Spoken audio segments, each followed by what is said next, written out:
Hello, everyone. I'm Dara Bunjon. I am the food enthusiast here at J Moore Living. I'm a food writer, food stylist, PR maven, and a frustrated baker. Those of you joining us, please feel free to join the conversation today with our guest or myself. Put your questions or comments in the comment box, and you'll see me turn my head from time to time. Before we start the show, celebrate Jewish Heritage Night on Monday, August 25th at 6:35 p.m. as the Orioles take on the Boston Red Sox. Get your special ticket package, which includes an exclusive Jewish Heritage cap, now at Orioles.com/theme nights. That's Orioles.com/theme nights. Enjoy a night of baseball and a special celebration of Jewish culture and community. Our guest today is Chef Ryan Rondeno, who has dazzled the palates of celebrities with his innovative and mouth-watering creations and seamlessly blends the vibrant flavors of Creole cuisine with the fresh ethos of California cooking. His cookbook, My Creole-Cali Kitchen, Louisiana Roots with California Flavors, will be on the shelves July 8th. You can watch him cook on foxsoul.tv streaming channel under Chefs of Color. Let's welcome Ryan. There we are. Technology is wonderful, isn't it? Technology is amazing, Without it, where would we be? I don't know. It's hard. I have to go back and check and see that we had a slight delay in starting, but we're good to go. Only a couple of moments. Yes. So, what's on your plate today other than doing the show? Other than doing a show, I mean, we're definitely doing catering a lot of events for people around the city or in state or in out of state. As you know, the My Creole-Cali Kitchen cookbook is coming out in a couple of weeks, so that's on the plate. The Rondeno Spice Collection, which is six different flavors of rubs, and that's also on the plate too. So these things are definitely keeping me busy. Well, your plate is full. Yes, always. All right. You know what? We didn't plan this when you picked the date, but today is we celebrate Juneteenth That's when correct. the Union Army freeing the enslaved in Texas in 1865, basically ending slavery. Your family's from the South, from Louisiana. Are there any family stories that go back that might be pertinent to Juneteenth? Well, I think, I mean, if you look back, you recently discovered over the years that I was, through family descendants was part of slavery, through Jesuits, through and helping in the sale of Georgetown University. So Henrietta Hill was a slave descendant throughout in my family in the past. That was part of that. It was part of those events that took place. Well, we being from Louisiana, I just think about that food down there. I always ask, tell me a bit about your family table. Well, family table was seafood based. Seafood based was seafood, soul food. I think growing up with we ate a lot, especially when my grandparents were living. Um, my grandfather was always the one in charge of cooking everything, whether it's a nice, comforting southern meal, or there were times, when not just my family, but distant, not distant family, but cousins, aunts, uncles. We got together. There were seafood boils. There were holiday dinners. There were all types of flavors and flavors and should I say styles of cooking that really reached the table. So that's where you kind of picked up on it as a child and really, really wanted to advance that within what I do today. Right. Well, I think I read somewhere your grandfather was a big influence on you. Yes, yes, yes, yes. I think growing up, we did spend a lot of time at my grandparents' house. Parents were working, so they dropped us off over there. Grandparents watched. I think back in the day, grandparents were your designated babysitters as well. So there's no daycares or anything like that. So you got to learn, you got to watch, watch him in the kitchen as we gave you little tidbits, little designated projects, shucking peas, shucking corn, string beans, snapping string that you can Right. learn that you take with you. So those things were very important. So you graduate high school, you want to become an engineer, you go to college to become an engineer, and all of a sudden, some sirens on a hill start saying, you should do food. You should do food. What was the awakening? What was the all of a sudden you that aha moment you're studying engineering and you go, why am I drawn to food? What was that like? Where tell me more about Well, that. I think like growing up, um, messing around in the kitchen, cooking this, cooking that because there was no DoorDash, there was no Grubhub, there was none of those outlets. No, we didn't have what they have today. So you kind of learned that, but at the same time, it wasn't um, a truly focus. Engineering was the main focus of what I really wanted to do with my life. But going to Nicholls State University and entering into that phase of, okay, these are the classes that I need to take to really get on the path to be an engineer. I really didn't have. I found out I really didn't have the passion to do it. So cooking was is something that was in me.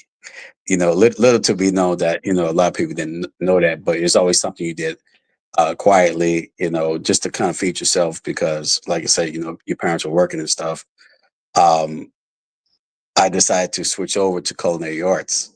So when I came home, I told my parents, okay, I switched my major to culinary arts. They just stopped in their tracks and just looked at me like okay, okay, this is news. Like, okay, this is different. But when they found out how passionate I was about it, that's when they really begin to take hold to it and really understand uh, Right. the vision that I was going through.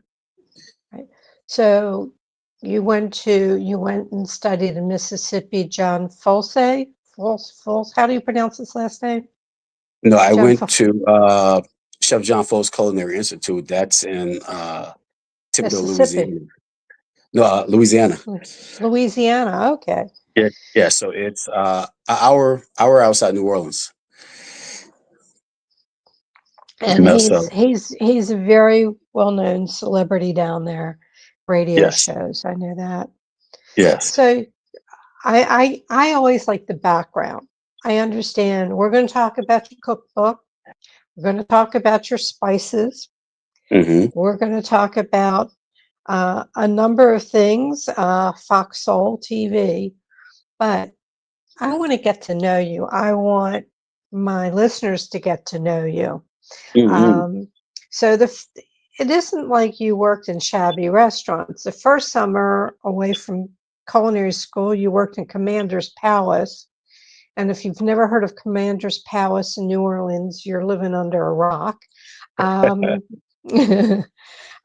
so there were skills that I'm sure that first big kitchen to go into a big kitchen like that in the summer, there were things to be learned. Then you worked with Chef Ann Kearney, who was a James Beard Award winner, Hmm. and she opened your eyes to other aspects being precise.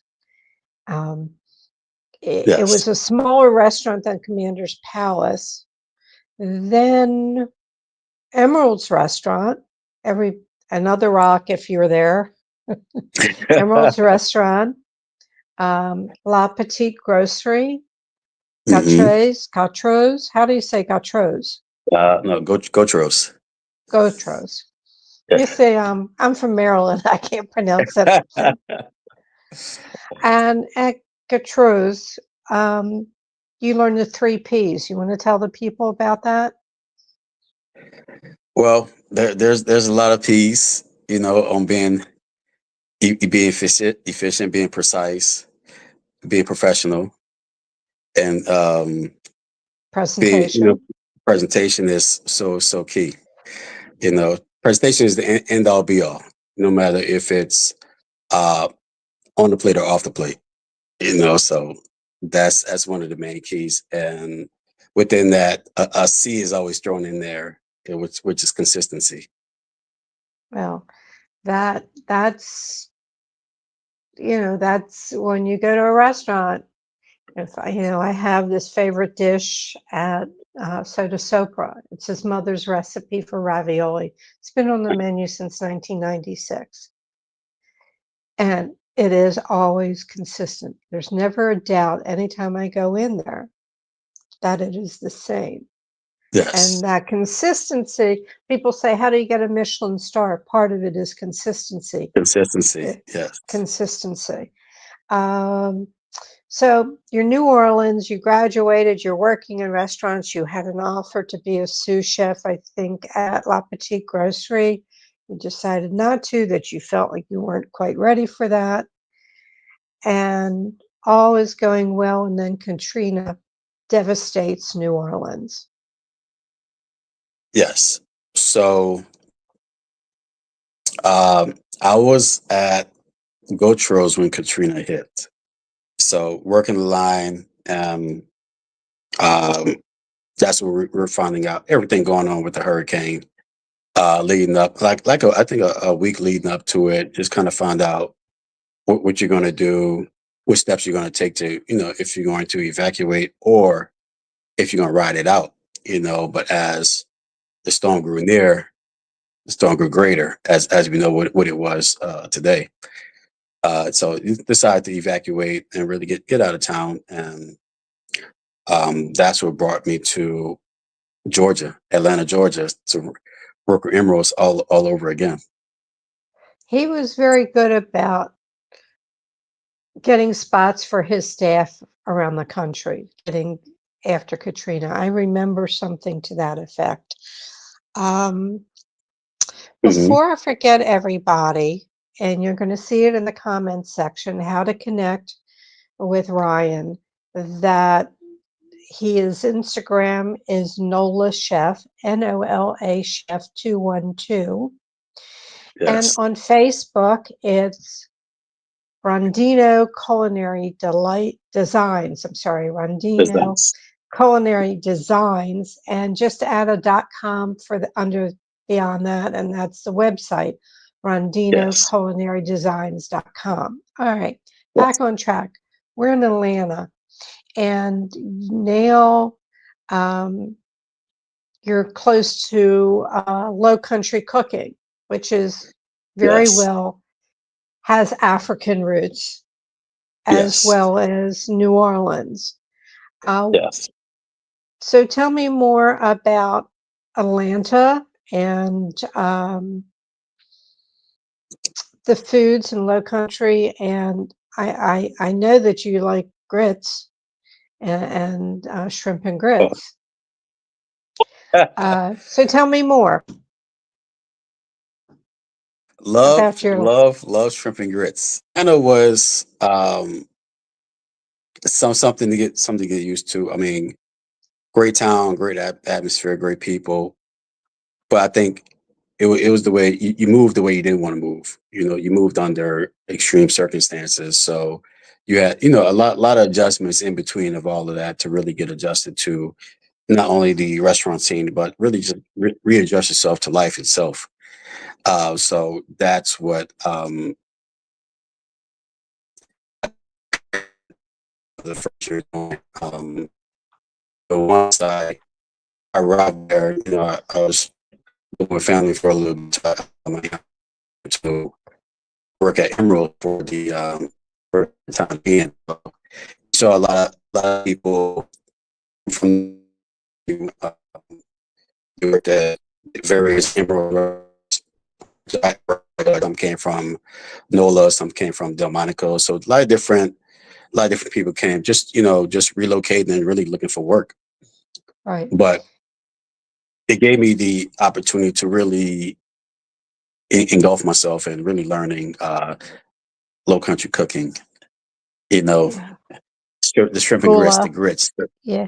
goulash, the she crab soup, um, the all of the take on what rice is all about. Carolina rice. It's The broken it's rice. Yeah. yes, it's something very very flavorful to really add to what I was doing. So Atlanta, New York, back to Atlanta. 2008 came in, killed the economy. I think that was the year. Yeah, And you go, I'm moving. I'm going West Coast. And rather than working in a restaurant, I guess the opportunities for you, I think it was a private chef job that took you to the West Coast. Am I remembering correct. correctly? Well, Yeah.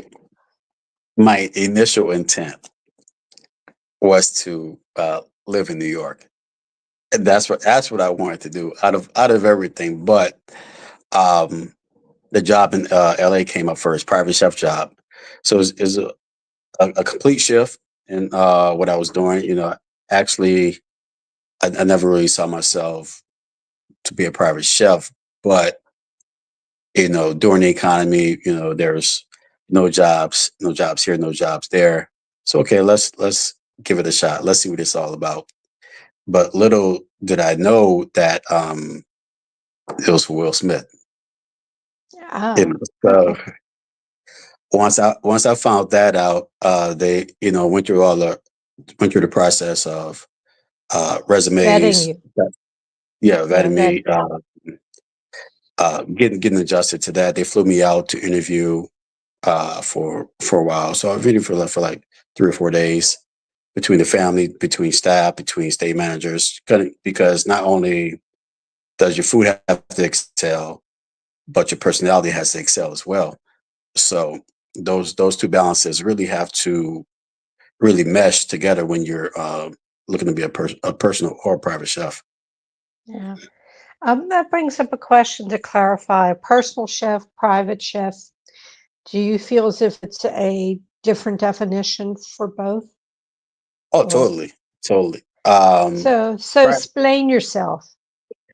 Private chef, you're really dedicated to like one family, one client, should I say, and that's pretty much it. To where personal chef, you may have multiple multiple clients all over, so which I prefer because they're seeing multiple styles of cooking versus okay, if you're cooking for that one client, you may tailor it to them, tailor it to what they Right. have going on, their diet restrictions, all of those things so that they can see some of what you do, but they're not going to see everything of what you do.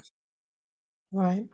So, Will Smith's wife is from Baltimore since the show's from Baltimore. So I thought I'd just Yes. do that. Throw that out And there. and yeah, and um I had a thought, but so I'll just look at my notes and come up with the next one. So personal chef, dietary restrictions, definitely California.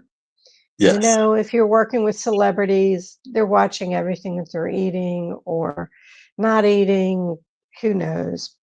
And I would tend to think that's a challenge.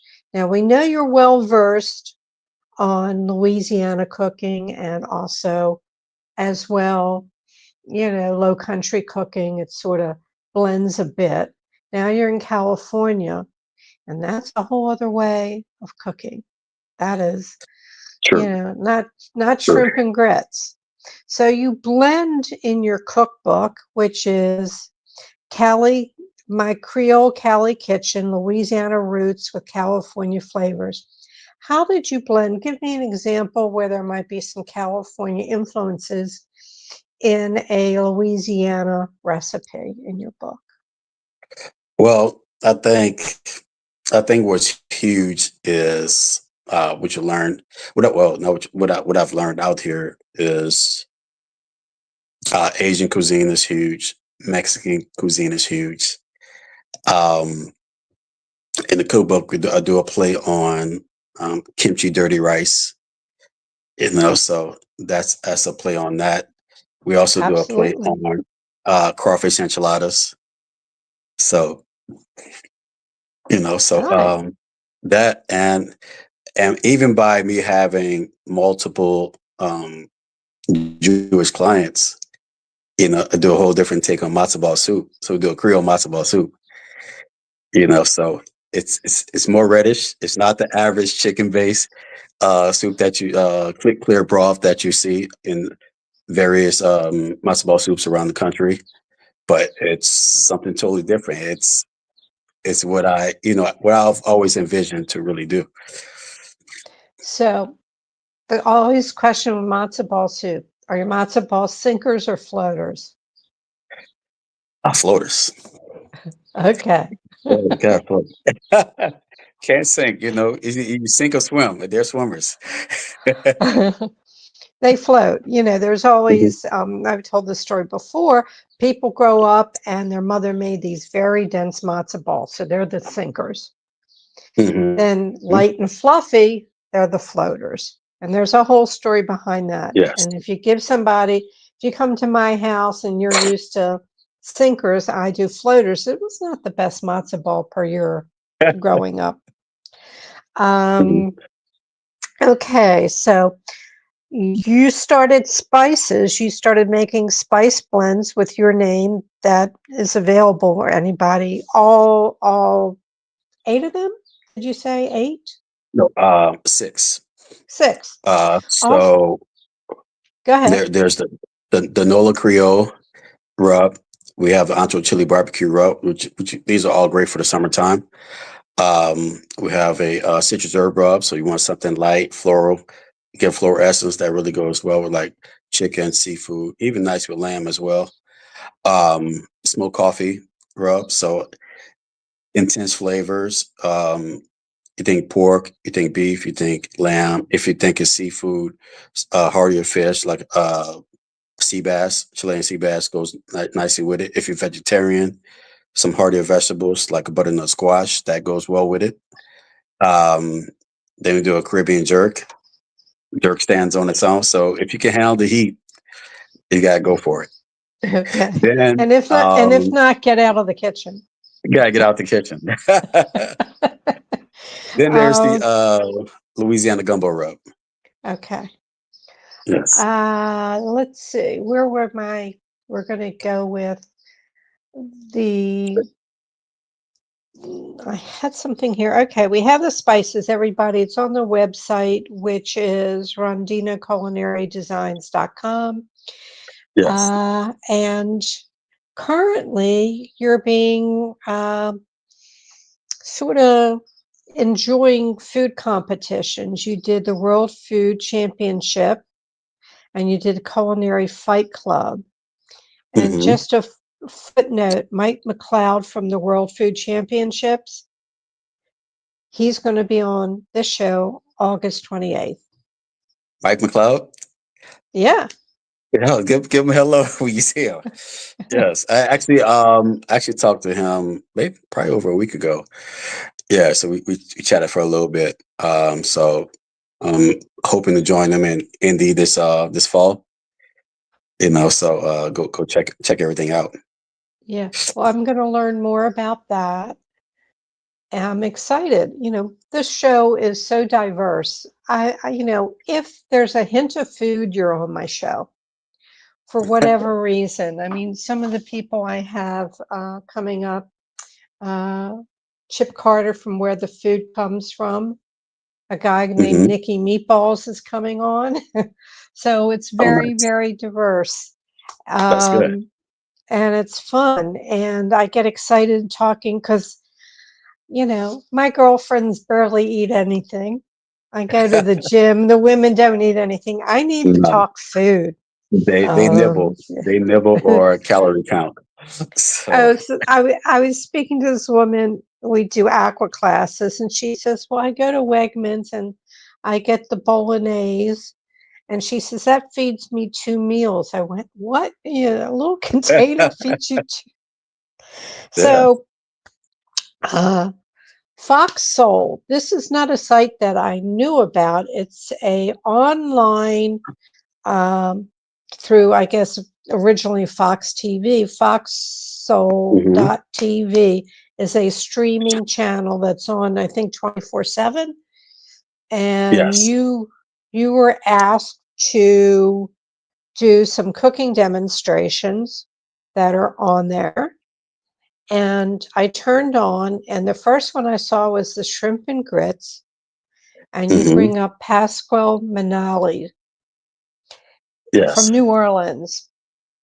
I had their barbecue shrimp somewhere around 40 years ago Hmm. and have tried to. I found recipes online, a lot of it's black pepper. You put your own twist on it, and I really Yes. enjoyed watching the video because you really brought to light. I do it. I save my shrimp shells and I'll make a Hmm. stock if anything that I'm using. But you added Hmm. other items to it. So you did almost like a small jar of Worcestershire sauce. Wow. Yes. Hmm. So, everybody, if you want some really good barbecued shrimp and how to do grits, go to Fox Soul Yeah. TV. You can stream it and You can then stream just it, and type in and Ryan's name and you'll find, I think there's 6 to 8 recipes that you did. also the barbecue shrimp recipe is also will be in the cookbook as well. Okay. Yeah. I'm waiting for the cookbook. Yes. I'm waiting Yeah. for it, but I went When it online. I gets was it to you. Folks, if there'll be a link to Amazon.com because everybody knows Amazon to the book. So you can order it now, but you can actually look and see they give you a sneak preview. So there's some recipes that you can look Hmm. at Amazon, but you can go ahead and order the book. Yes. Um, you do a lot of, there's a section in the book, advice for cooks. And I just want to tell people about it. Number one, plan.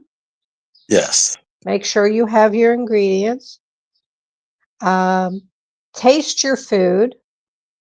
People Huge. cook and they don't taste. They don't taste. They don't taste. Yeah, yeah, That's a huge part of cooking. You got to taste as you go, so you're really getting those elements and watching spices and aromatics really work throughout the dish. So tasting right. is a very important part. Don't. Then you said don't be afraid to season. Now, if you Yeah. watch Top Chef or any of these competitions, they always say it needed more salt. People are Yes. hesitant to put that salt on. So don't be afraid to season. And if you're Yes. tasting as you go, it works. It works as well. Um, I like this one. Do it right or do it twice. Right. So do it right or do it twice is the role of before you really get dive into the recipe, read the recipe first. Read it, understand it, so you're not going back or you're not missing a step, so you don't have to do it again. Right. So that's the element of it. So, and don't read it just once. I'm all for 2 to 3 times Exactly. and get the Exactly. gist of it because I'll get to something and I went, oh, I missed that. So reading it three Yes. times Three won't times is hurt you. Won't no, hurt it you. won't. No, we're online all day, so we can read a recipe at least 3 or 4 times if needed. Right. Soak in the knowledge Hmm. and pastry follows the rules, which I know. And Yes. obviously I state, I'm a frustrated baker. It's all science when it comes to pastry. Exactly. Unless you're an expert in science, you can't wing it. Well, I mean, cooking, you can make those adjustments. Say if you over a sauce, there's you can Potato. add a potato, pull that salt out. Baking, you mess something up, you mess a cake up, you have to really start again, do it again. So just Or take your time. take your time. Or chop it up and make it into some odd dessert with ice cream and syrup, which Exactly. I've been known to do. Or Exactly. uh, do a sweet bread pudding. Yeah, that Do a works. pudding out of it. Right. Hmm. Okay.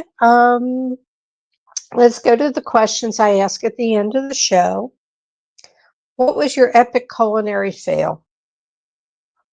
Whew. The epic culinary fail was, well, I guess it was something I didn't know. I was cooking it was years ago, cooking at the James Beard House in New York, and we were doing a dessert, but they didn't tell me the freezer was broken. So we did baked Alaska, and the ice Had cream soup. melted. I got soup. So that was an epic fail at a very important time. Right. Well, somehow or another you figured out a vanilla soup with meringue. Exactly. If you could go back and give your 18-year-old self a piece of advice, what would it be? If I had to give my 18-year-old self a piece of advice, um,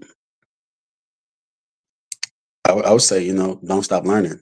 Don't stop learning, because there's so much information out there, not just dedicated to um, your respected cuisine that you love, but so much cuisines out there, so many people that you can grasp knowledge from, information from. So don't don't really give that up, and persevere. Persevere. Never stop. Never stop learning. Mhm. Okay, that's a very common answer. I'm not saying that you're common, but I'm just saying when I ask that question, usually 18-year-old self advice, don't stop learning or don't worry about it. Everything will be fine. Mhm. Those are the two common answers. Yes. If you could wake up tomorrow with a new talent, what would it be? Well, I've always loved baseball, so I love to play baseball. MLB. You know, That's great. You're um, the first one who wanted to be a baseball player. yeah. I mean, growing up around sports throughout my life, so sports is definitely in me. Okay, okay. What are two musts that must be in your refrigerator? Butter is one. Butter, butter's versatile. Eggs are versatile. Those two things are a must. I'll definitely keep at least uh, 3 to 4 pounds of butter at a time, and I keep at least like 3 dozens of eggs at a time, because Well, you never know what's going to. yeah, we sound very similar in some aspects. My girlfriend who keeps nothing comes in, and her joy is to open my refrigerator and see what's in there. And on top of that, I my freezer's so jam packed that I made all this crab soup. So she says, "Well, I have room in my freezer because she doesn't cook, so I it's in her freezer." Us. Okay. Oh, and I think probably in your book, the butter that's being used is unsalted, correct? Correct. In Correct. in the recipes. Okay, just making sure. Yes. Yeah, that's Uh, that's standard. all right, one, two, three, four. I know I might be missing one, but what didn't I ask you that I probably should have? Um, we covered throughout, well, a bit of my upbringing, a bit of the history. Uh, I mean, food competitions are it's always a challenge, always a learning experience because you learn what to do and what not to do when the clock is against you. Um, and that really, I find that food competitions bring out things that you didn't know you could do. Because time's against you. You know how to maneuver, how to move quickly around things, really just to get it done and just beat time, so time doesn't beat you. Yeah. Um, the cookbook is a major monumental because it is my first hard copy. So it's been a fun project to really for people to really see not only Louisiana cooking, but throughout my journey from times of when I was in Atlanta, times I was now where I'm in California now. So even some of the dishes I've done in competitions, you have access to really try those things at home too. Yeah. So those things really work out. Right. And it's your spirit in that book as to what you believe in food wise and the flavors from what I could glance. So you can Yes. see the passion behind the recipes. Hmm. Chef Ryan Yes. Rondeno.